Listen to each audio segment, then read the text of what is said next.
sakali man kung ano yung mangyayari. Siguro o ano yung desisyon ni Dimple. Babalik ka ba ako sa pag-i-explore o ano yung dapat na tamang gawin.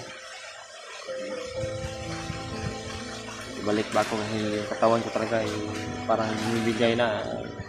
Hindi kaya sa matagal na kuan ba na pagod o yung ulcer ko pag malipasan ng gutom. Delikado baka pa ng sarili ko ba na mamatay ko na ganun na mag-acute yung ulcer ko. Sana ay pulasan natin na hindi umabot sa ganun. So yun po mga tol, dito na po siguro na parang uulan na, malakas na po yung ulan. Big shout out talaga sa walang sawang suporta. So yun, yung what's up tol, isang mapagpalang araw po. Anong oras na makita itong video na ito? Baka magtaka kayo mga tol sa mga hindi nakaalam. Baka magtaka kayo na wala akong update sa channel ko, wala akong mga upload nung nandun pa ako sa bundok. Sinadya ko po talaga mga tol na di maggawa ng video, di mag-upload dahil sa nangyari sa akin doon na mag-isa lang ako na umakyat kasama ang palad. Gusto ko sanang tutulong sa mga kasamahan ko kaso hindi ko sila nakita o hindi ko sila nasalubong, hindi ko sila naabutan. Naligaw po ako doon sa pinaroroonan ko, sa binaybay ko na bundok.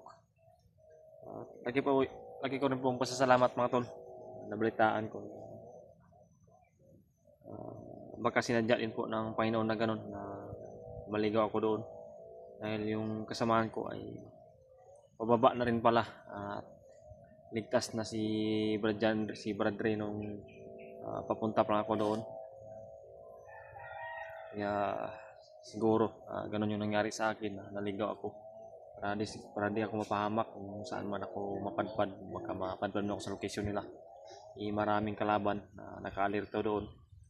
Kaya gayon mga tol, sa mga nagantay sa update ko, nagantay sa upload ko ng video, sa mga nagtaka nakita ng video ngayon, kung magtaka bakit nandito na ako sa ibaba, nandito na ako sa baba, hindi man lang ako nakapag-video, wala man lang video na bumaba ako patungo sa daanan, hanap ng daanan. Kaya sinadya ko po mga tol na ganun, di ako nag-video, di ako naggawa ng video, pati signal ng cellphone ko ay turn off ko sa kaligtasan ko talaga, hindi ako matris ng mga kalaban. Nandun ako, naligaw ako. Kasi may mga nasagupa ako mga tol, may mga na kalaban ako na may mga napaslang ako. Bandido rin, ngunit parang kakaiba sila, hindi katulad ng mga bandido na mga nakalaban ko doon dati sa magkasama pa kami nila Brad Ray at Labrador at saka ni Brad Buds sa mga kasamahan ko, hindi tulad ng ganun mga tol. So yun, yung ginawa ko ay hindi talaga ako naggawa ng video para iwas na mamonitor ng kalaban o matris man ako kung saan ako naroon. Kasi ako din, nandun ako na wala akong update, wala akong video. Kasi yung problema ko doon mga tol, talagang sobrang bigat ng problema ko doon. Nahirapan ako na i-handle yun. Kasi hanap ako ng daanan, hanap ako ng pwede kong pagdaanan para makalabas doon sa area na yon. Naligawan ko, makabalik ko sa pinanggalingan ko na daanan. Ngunit ilang oras, ilang araw ako na nandun, ilang araw, gabi, sa kakahanap ko ng kwan, wala akong kain. Kasi yung napasukan kong area, wala talaga mga prutas man lang. Anong yung pagkain na pwede kong kainin doon. Ito, nakababa ako ngayon. Actually, hindi ako nakababa ngayon. Mga 2 araw na po siguro ako na nakababa. Hindi talaga ako nagagawa ng video mga tol dahil sa sobrang sakit ng tiyan ko, sa sobrang sakit ng katawan ko, sobrang sakit ng ulo ko siguro sa wala kain-kain, pasmo, ulan at init yung tinahak ko para makalabas doon, makababa, makahanap ng daanan na ligtas. So yun mga tol, dininig naman ng Panginoon palagi yung mga dasal ko, makababa ako, makauwi ako ng ligtas para sa pamilya ko, para sa mag-ina ko. Yun. So ngayon, nandito na ako, ligtas na. May mga nagabot sa akin na mensahe, nagtaka sila kung bakit wala akong update, wala akong mga upload. Sa mga nagmensahe sa akin, malaki po di po yung pasasalamat ko po sa inyo sa pag-alala nyo sa akin doon sa kalagayan ko na ano po nangyayari sa akin doon. Yun, nasabi ko na napupursige ako, naghahanap ako ng daanan na wala yung pag-alala nila. Sobrang nawala yung pag-alala nung sinabihan ko ko na nakababa na ako. Yun, sinasabi ko sa nila na ganyan ate, ganito ate. Di ako gumawa ng video doon para talaga sa kaligtasan ko, iwas stress talaga. Yun, intindihan po nila. Alam ko po mga tol, yung iba ay nag-alala din. Hindi lang sila nag-abot ng siya, baka nahiya o ano yung kuan, natatakot, baka ano yung nangyari sa akin, baka di na ako naghawak sa cellphone ko. Hindi po, ako po talaga yung may hawak sa cellphone ko, walang nangyari sa akin doon. Ang nangyari lang ay yung ligaw ako, walang kain, ganun. Bakit talaga yung salamat ko mga tol, kasama ko na po yung pamilya ko, yung ina ko. Sa ngayon, medyo malakas-lakas na po yung katawan ko, nawala na po yung sakit ng ulo ko. At yung sa tiyan ko ay mild na lang po yung sakit. Yung kuan ko, yung ulcer ko, umatake yung ulcer ko doon sa bundok. Yan. Kaya sumakit yung tiyan ko. Yun mga tol, huwag kayong mag-alala na nagbibideo ko dito sa labas. Nandito naman tayo sa poder ng lolo at lola ni Dimple. Huwag tayong mag-alala, huwag tayong matakot. Malayo na po ito sa mga kalaban.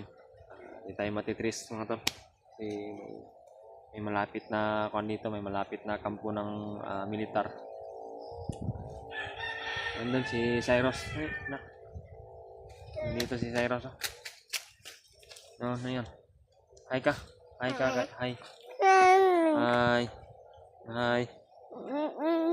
Hi ba? Hi. Na, parang bakla.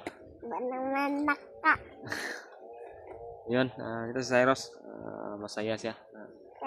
Nakauwi ako talaga. Nakauwi akong ligtas. Si Dimple ay nandun sa kubo namin. Naglilinis. So, yan mga tol.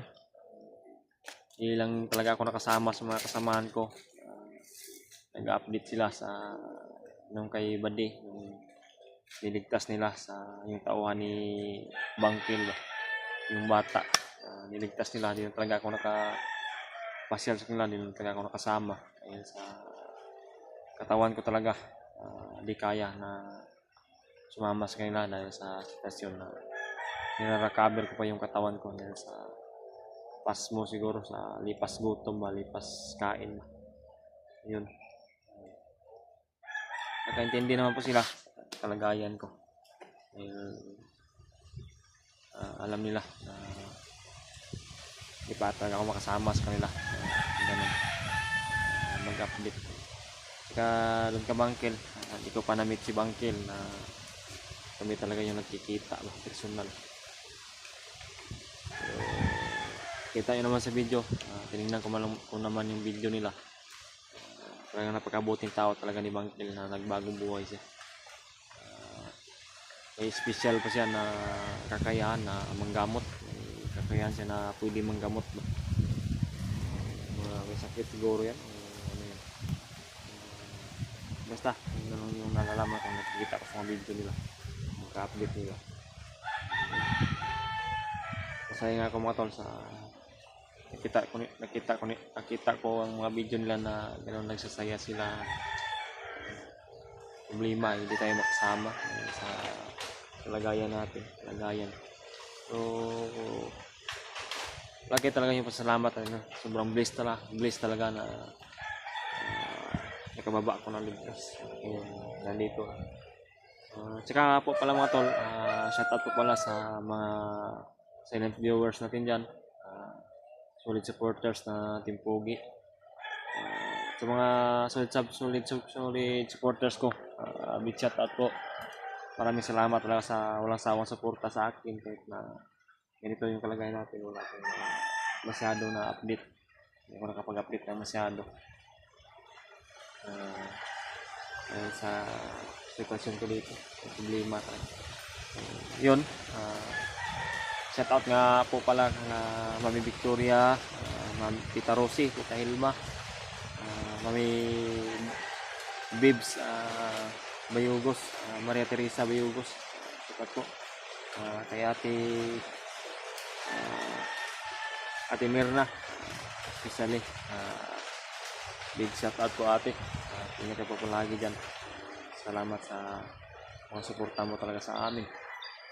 Tsaka kay Tichi Anisito, Richie Sakira, tsaka kay Ate Annie Chavez, shoutout po sa inyo ate. Ingat kayo dyan sa kung saan man kayo naroroon. Sino pa yung mga nakalimutan kung hindi ko makakuha mo. At sa mga hindi ko na sabi na pangalan, sa mga nag-abot ng tulong, alam niyo na po kung sino kayo. Maraming salamat talaga sa suporta, tulang sawa na pag-suporta sa amin. Sana tataas po yung subscribers natin para malaking tulong po yun sa amin, sa atin. Sakali man kung ano yung mangyari, siguro ano yung desisyon ni Dimple, babalik ka ba ako sa pag-i-explore o ano yung dapat na tamang gawin, ibalik ba ako kasi yung katawan ko talaga parang bumibigay na, hindi kaya sa matagal na kuan ba na pagod o yung ulcer ko pag malipasan ng gutom, delikado, baka pa ng sarili ko ba, mamatay ko na ganun, na mag-acute yung ulcer ko. Sana pagdasal natin na hindi umabot sa ganun. So yan po mga tol, dito na po siguro na parang uulan na, malakas na po yung ulan.